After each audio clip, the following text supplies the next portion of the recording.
lived, and a legacy of faith and hope that is expressed in the lives that you see represented here.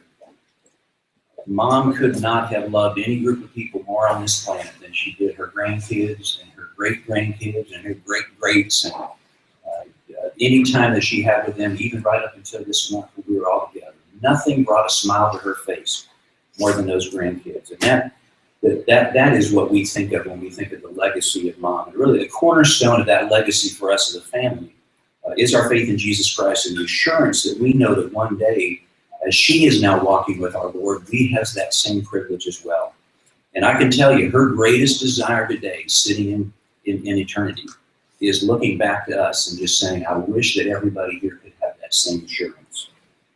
We are just so thankful that you guys are here. And this is a time that we as a family just wanted to share some of our thoughts and some of our memories.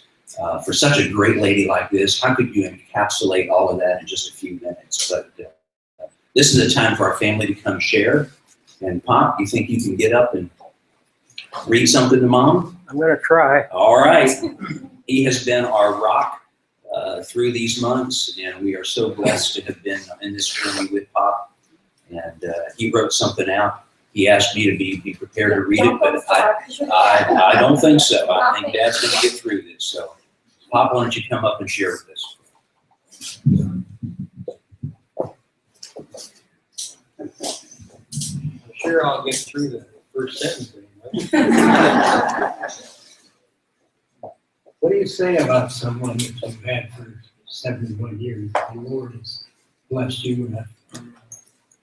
She was the most beautiful 90-year-old ever. That she was the most loving, sincere, caring, thoughtful, honest.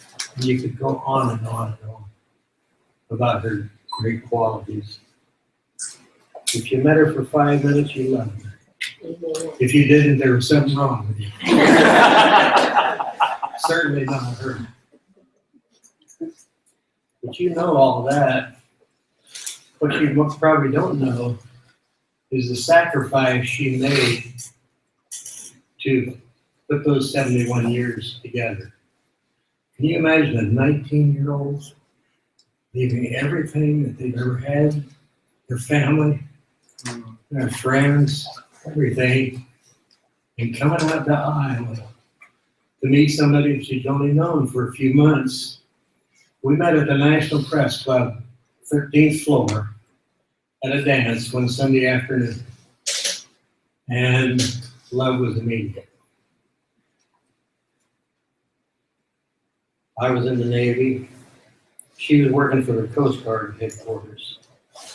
It was a long-distance romance for a few months until I was discharged and went back to Iowa. In November of 1945, she gave up everything and left New York and came to Iowa to be with someone who had nothing to love, nothing to offer but love. Just been discharged from the Navy. No job, no house, no car, no money, nothing but love. There was always love. It wasn't always light, but there was always love.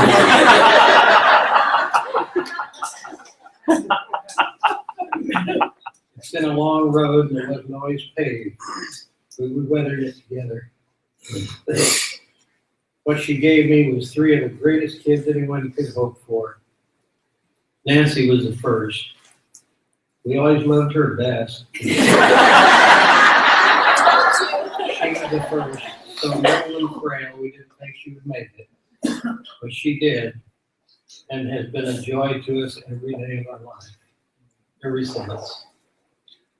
Then came Don. We always loved him best. But he was the first son, and probably the most like me, which wasn't always a good quality. We both got through it.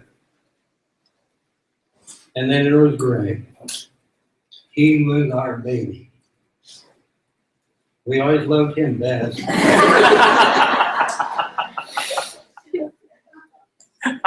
One who never did anything wrong. All of them chose mates who we love as much as we do them. They have given us some of the most adorable grandchildren and great-grandchildren you can imagine. So proud of all of them. It was hard to let go, but we take comfort in knowing she's walking with the Lord. No more dialysis, no more pain, no more suffering with her new body until we can be together again, sweetheart. Love you very much. You did it.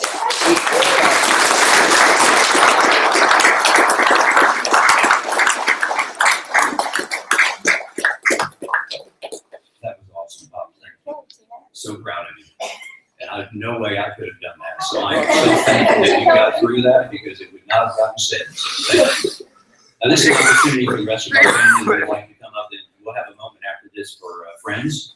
But this is an opportunity for any of our families. So Helen, I don't know if you want to kick things off. And Nobody wants to follow that. Popular. I wrote a letter to Mom.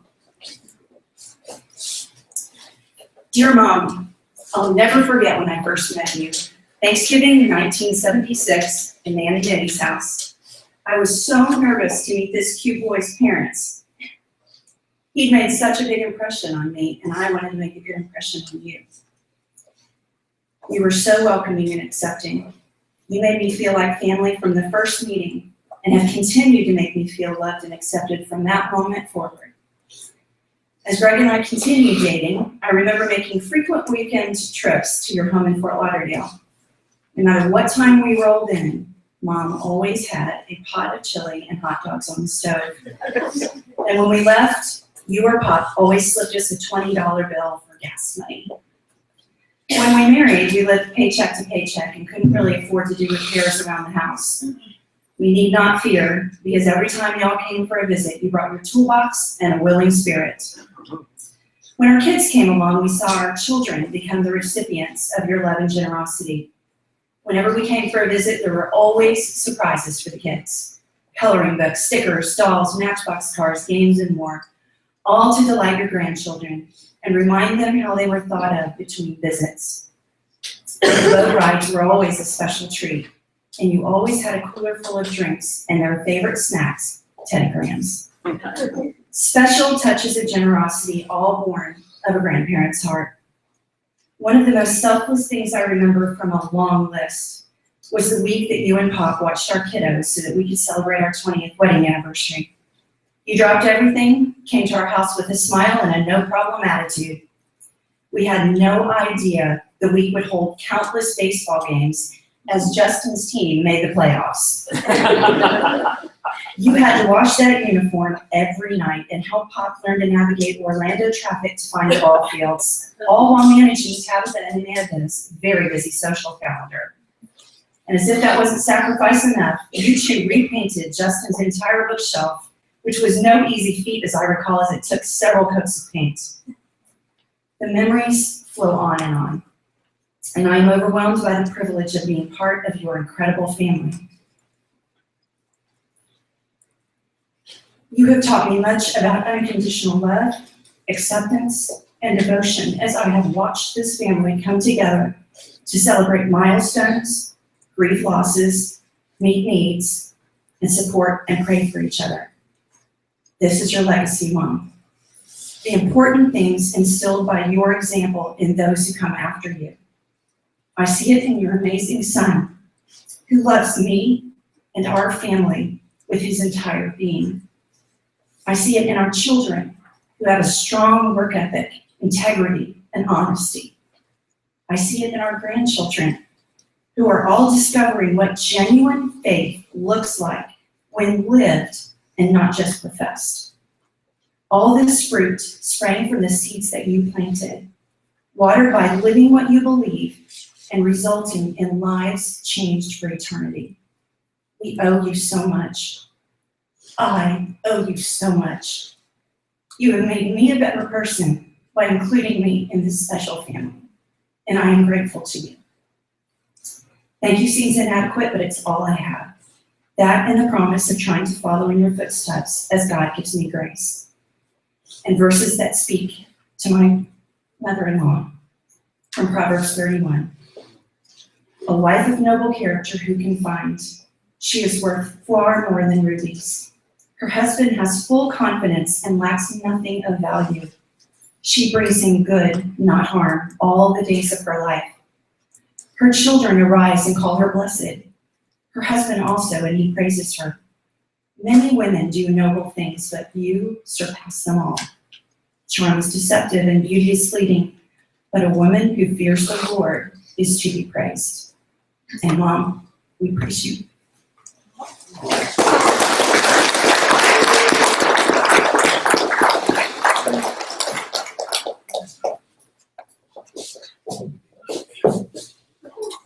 All right.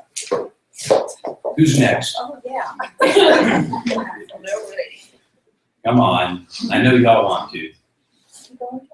I guess I can. Travis is gonna try. I'll try it anyway. Put your box on my lap. Yeah. So I didn't prepare as much of a speech as I did. I brought some visuals. I'm better with visual things. Most of you that do know me or don't know me, I am the first and oldest grandchild, and I'm a collector of things. You come to my property, it looks like American Pickers. A part of that and all of that plunder in my shop is I have a locker, and I call it my life in a box. This is the one thing I treasure, and I keep things from my life. And so I brought some of those things to demonstrate to you guys when I need guidance. These are things that I get to my children, and I usually once a year we open this box and we go through it. And it's neat to just be the memories, and I just wanted to share some of those with you.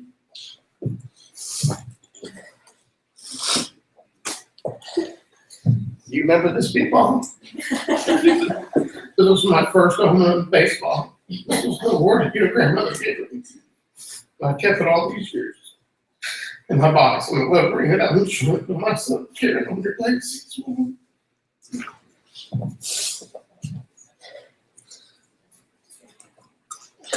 And of course, our treasures. Obviously, I can't wear this one anymore.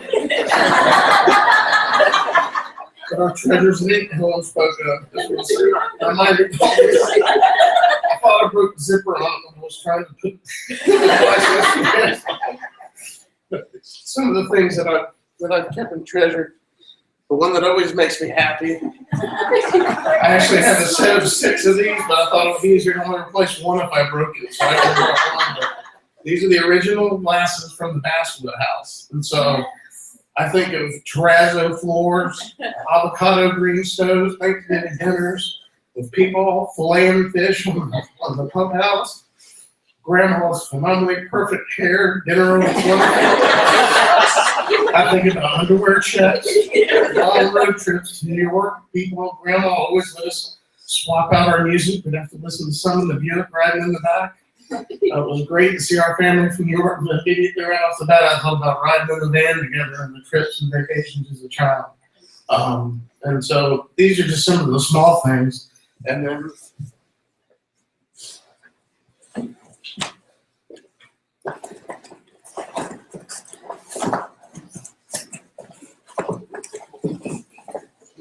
I just wasn't very prepared.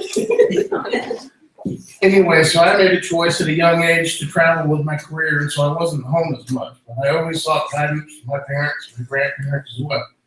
And so one of the things that I do is these are the things that I have in my office that I look up to most. And so when I have a question, it's maybe hard to see from the back.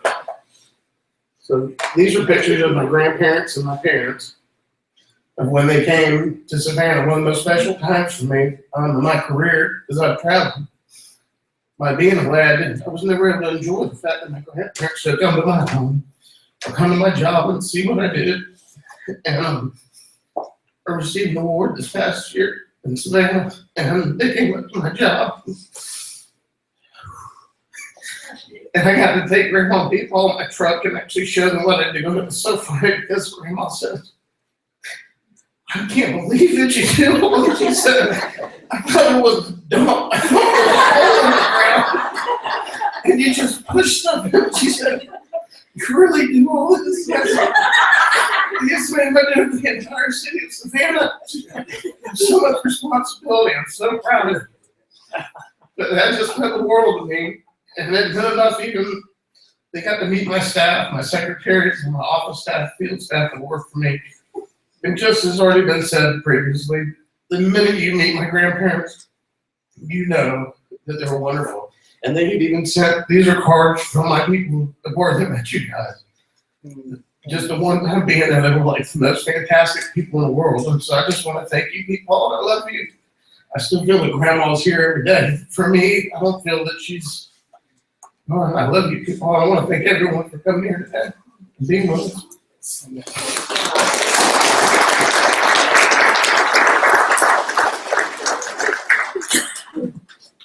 All right, who else is brave enough from our family?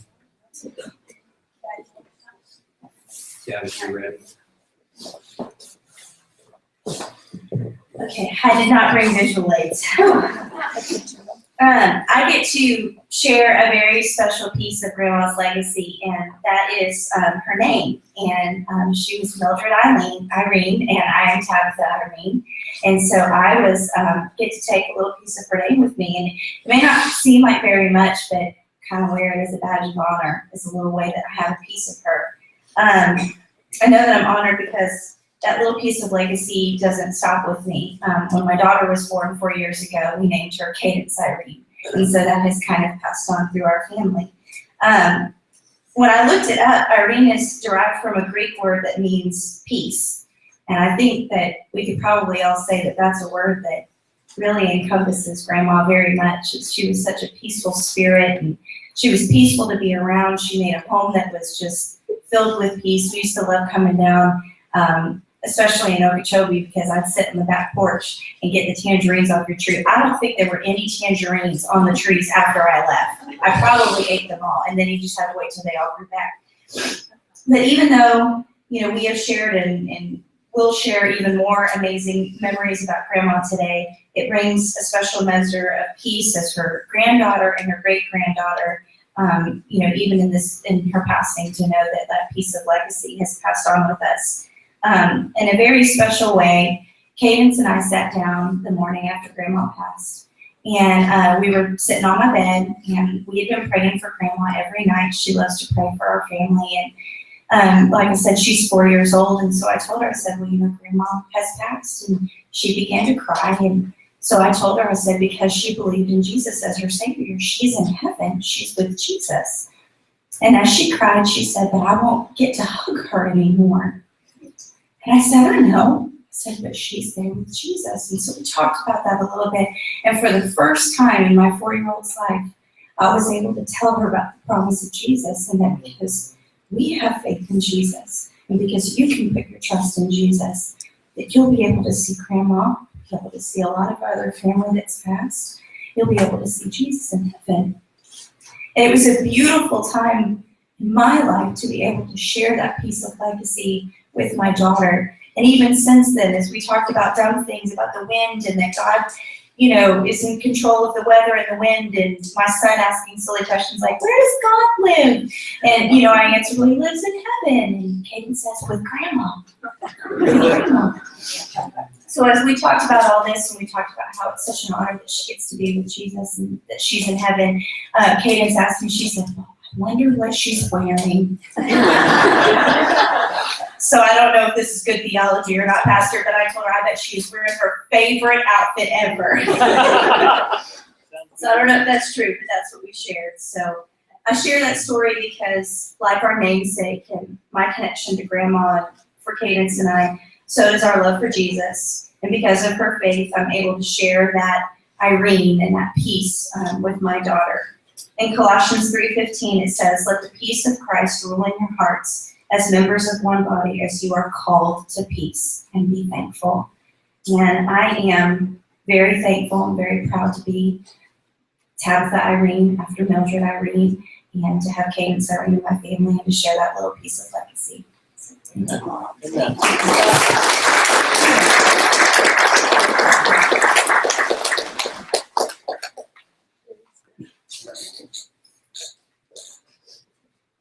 Any other family?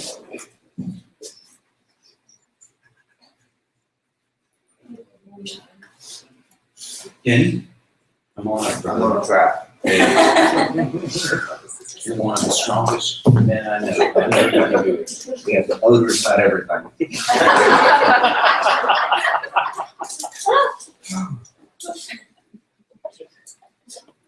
I just think it's very important to let all of you know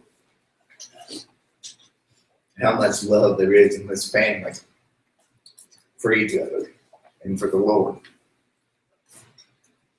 Back in 1963, this young fella and mom started taking Nancy and I to church, me especially.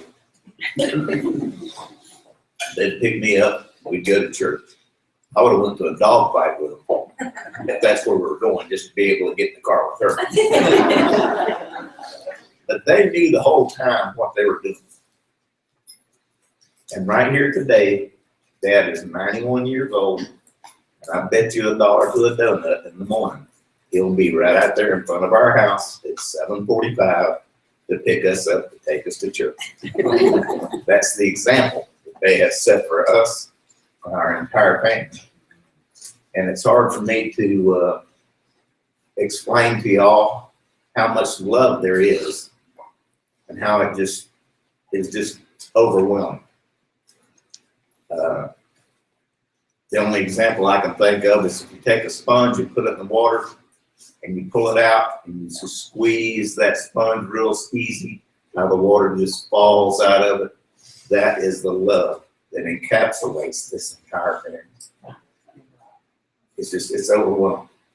And the example that Mom and Dad have set for us, for our children, for our grandchildren, and our great-grandchildren, is priceless. And I only hope and pray that I could be half the man that this gentleman is here and live up to Mom's expectations. I want to thank y'all for being here.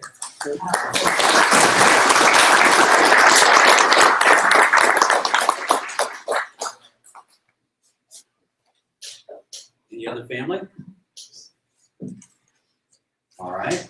How about extended family and friends? And in a moment, the Red Hatter's going to come up and honor Mom as well. But if there's other folks that would like to just share something we thought as a family, we would love to just hear your thoughts and your impressions of Mom, because we know how much she meant to us, and wanted to give you this chance as well. No pressure, but if you'd like to share, we don't want to not give somebody that opportunity.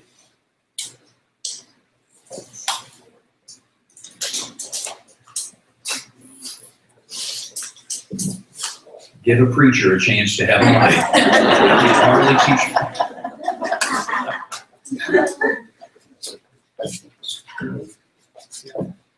Boy, y'all are tough. Nancy and Dennis are our very best friends from Okeechobee. And the character of Dean and Millie was displayed the first time I met them. When Dennis introduced me to both of them, says these are our dearest friends in Okeechobee, well, dearest friends. And Dean and Millie automatically, with smiles, embraced us like we were children, like our own children. Good parents. They knew that if we love the kids, they're going to love us too.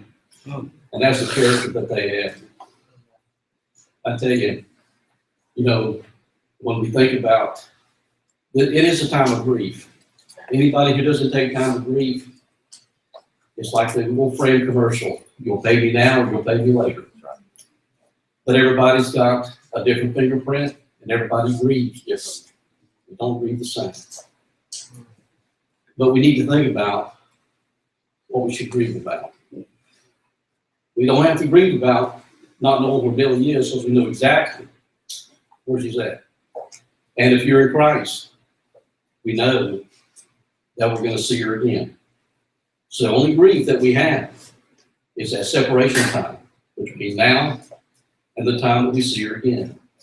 And I'm reminded what Scripture says. It says, what is our life? It's just a vapor, and then it's gone. Our life, compared to eternity, is just a nanosecond on the face of the earth. It won't be that long. And one day we'll see Millie again. I know these boys especially, and also Nancy. I don't even have to think about it. I know it's happened. How many times they have fell asleep in the back of the car, and Dean would have to carry them inside and lay them in the bed. And then they'd wake up with all this wonder and awe. How did I get here? I was in the car. Now I'm in the bed. That's the same awe that I think Millie had when she closed her eyes for the last time. And she wakes up in the arm of the Lord. Amen. We love her. We love you too. Amen. Thank you. Good.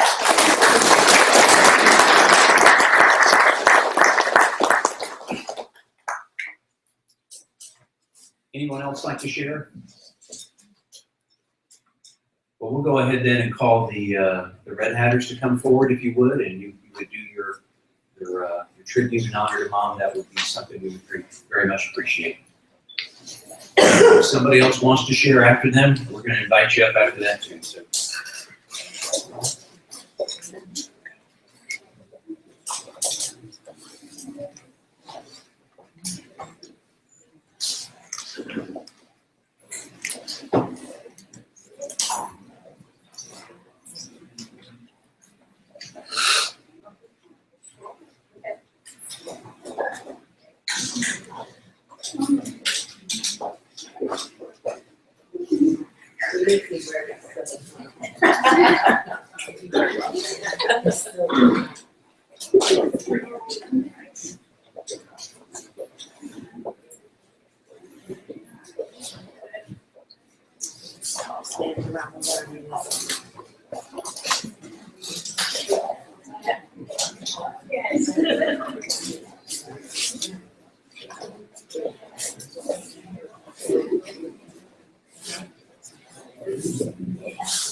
Yeah, there is.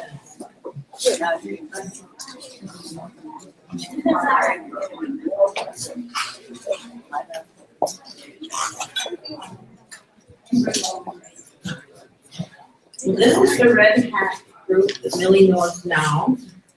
She has been a Red Hatter. I guess she started the Red Hats at Moultrie Oaks with a lady named Marlene. And you coming up? You don't want to? Okay, okay. So when we usually come here about 10 after 11 in the morning. We'd all meet to go to the restaurant that we're going to eat lunch. And Millie was always sitting right there, perfect. Hair perfect, clothes perfect, everything perfect. There was nothing imperfect about Millie. Right. And her heart was as big as the way she was dressed and her makeup and everything. And all these girls, she's very special to all of us. We're gonna miss her really bad. And now if we get Nancy out of the office once in a while to go to the meetings, maybe we can, but she's always kind of busy. But Millie really enjoyed her Red Hat group. And there's not a lot more I can say, that she touched everyone's hearts. We're gonna miss her once a month when we go to lunch. And one thing I think the best thing I loved about Millie, she never had a bad thing to say about anyone. She was kind to everyone, no matter if somebody wasn't dressed properly, or it didn't make any difference to Millie. She was just a kind, sweet person. And you were a lucky man, weren't you? Do you of the girls have anything you'd like to come over and say? Okay.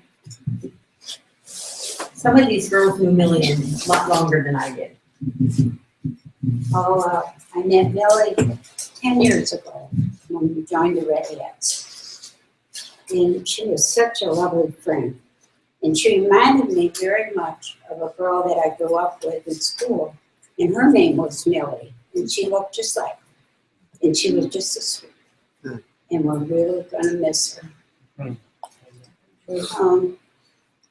I wanna say to you, go dogs. Well, another thing I was gonna say, I guess I can be kind of honored because my mother's name was Irene. No. So, yeah. So, Nice. I just want to say that Millie was my best friend.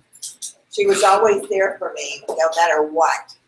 And if there was a little bit of a problem, she was always writing me a note. She was always encouraging me. And I will love her forever. all I want to say is she was a perfect lady. Yes, She was. There's nothing else you can say, but Millie was a perfect lady. If there is one, it was her. She always looked marvelous. Her hair, I was a hairdresser. Her hair was always perfect. Oh, really? And we had quite some conversations at our little red hat luncheons. We won't even go into some of them. Yeah. But everybody gets to know everybody quite well. And they made me wear this little thing. I feel like I'm kind of elderly to be a queen, but that's okay. The Queen's 90, what the heck? Yeah, the Queen's 90, what the heck, so that 20 years, that's right. Oh, okay, well, at least we know Millie's in heaven, she's not hurting anymore, that's right. She's happy where she is, and we'll meet her again. Amen. Amen. Okay, thank you very much.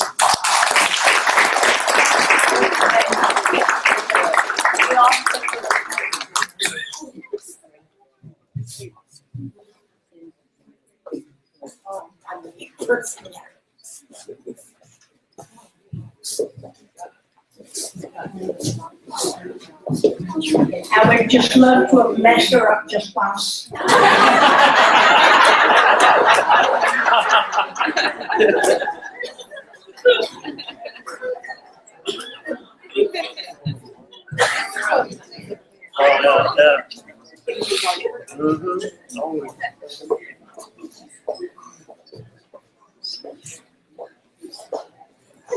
Such a big love, family.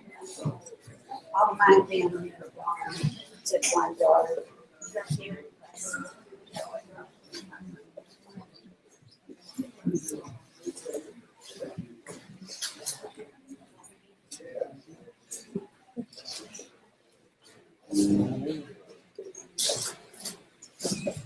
I'd just like to say that Millie was a very special lady, pretty much to everybody in this room. And since I've moved here, I've met a lot of older ladies. Not that I'm that old, but because I am. But I met older ladies. It brings me a story about my mom. And she was going to senior citizens meetings and lunch, and she went on trips with the seniors. I had to go on a bus with her one time, but she didn't want to waste some money. So I went on the bus with her. And the bus driver says something to the effect of, "Where did you come from?" You know? But I always think about what a good time it would have been to go on a couple of those with my mother. And you know, I did. And I bet you Millie would have been a ride going on a trip like that. And I think people meet people because they need to meet people. And I think Millie was one of the people I needed to meet and loved her. Yes.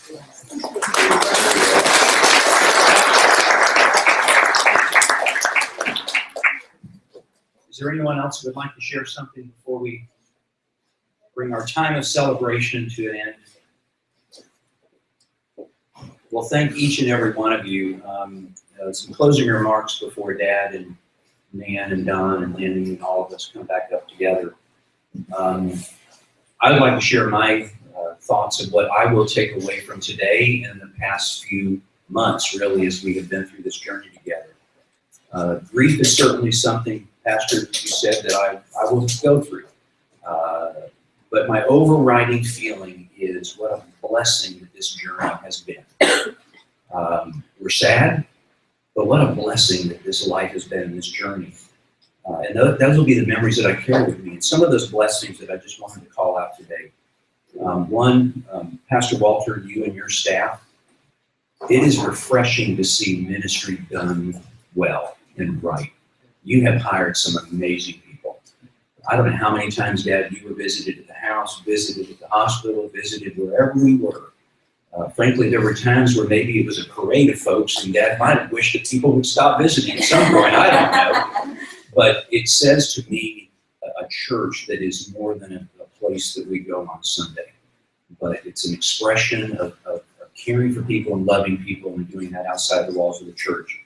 That will be a memory that I take with me. For our family, the expressions of the love and friendships that we see here at Moultrie Oaks and the neighbors and everything that you have done to make today special. The room looks amazing.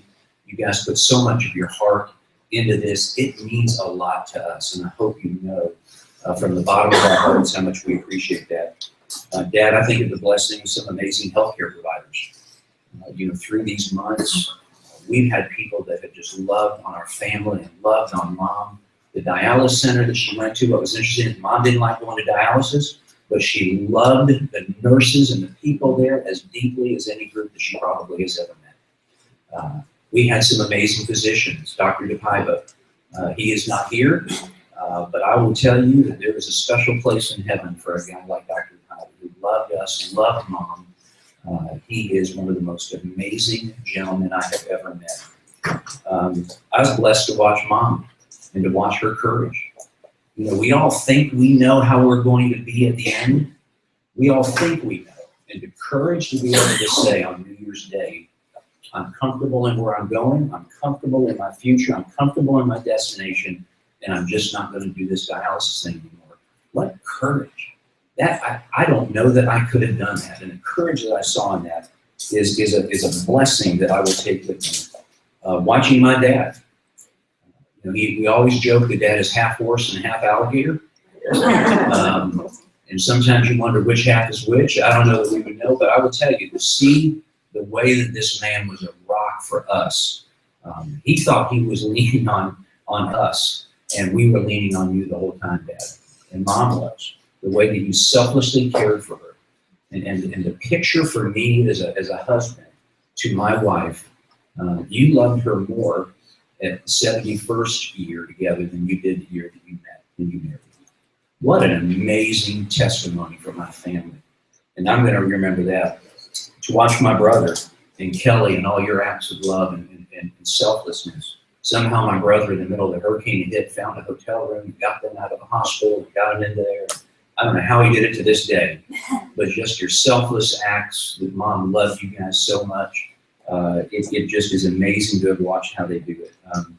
My incredible sister, Nancy, and my brother-in-law, Denny, there will be a special place in heaven for them. And that may be bad theology, but I just believe it with all my heart. These are two people that my family owes everything to. We wouldn't have met because if it hadn't been for these two, but beyond that, watching their commitment to our family, to each other, to our Lord, their faith, even when things aren't going well, their faith never falters. And I got to tell you, my brother-in-law is just one of the most amazing people that I have ever met. And I love you so much, brother. And that is something that I will carry with me. My wife, who she's worked at First Baptist Orlando for 30 years. She just took time off, about a month over the past couple months, to be here with Mom. And Helen's walked this journey with her own mom, and to see how she just loved Mom beyond anything that I could ever imagine. I just love you so much, and thank you for that expression. I will tell you that the Stowell family will be okay. And we know that someday we're going to have the opportunity to be in glory with Mom. And we want you to be okay. We want you to have that same assurance. And if you'd like to talk to any of us about that, we'd be happy to do that. So, Dad, if you wouldn't mind coming up. Nan, you come up. Don, you come up. Denny, I think you're going to close us in a word of prayer right now. Pastor, once again, thank you for giving up your Saturday, for being here. It means so much to us. We just wanted to put Dad in the middle here. We're going to just gather around him. Denny, if you wouldn't mind, close us in a word of prayer. And thank you guys so much for being here and being a part of our day. It means so much to our family. You guys have anything you'd like to say? You said it all, done it well. All right. But I would like to say that, we're so thankful for everyone who was able to come here today, family and friends. It's really a testament to how well loved Mom and Dad have been by their neighbors and their friends, and as a family, we just want to thank you all. Let's pray. Most kind and gracious Heavenly Father, I pray you would send a special blessing on these refreshments that have been provided by our neighbors and friends of Mulberry Oaks. I pray that may they go to the nourishment for our bodies and our bodies to your service. Father, I pray you would bless again all the volunteers, our family, and our friends. Pray that you would be with those that are traveling and give them safe passage. Father, thank you for letting us have Mom for 90 years. It's so comforting to know that now she is with you in eternity forever. That we all have that same opportunity, Father. Father, we give you all the honor, glory, and praise. And I pray that by Mom's passing, someone will be drawn closer to you. For it's in Jesus' name I pray. Amen. Amen. And to our family watching online, Yes, thank you family guys so much. In Iowa and New York Yes, we and all love you my guys. Thank you for watching. God bless you. And God bless everybody. Thank you so much for being here. Enjoy the refreshments.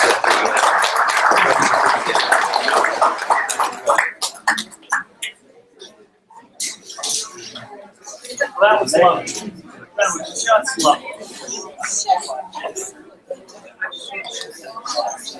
I'm gonna say that I love you six. Hey, Ellen, I have another piece of How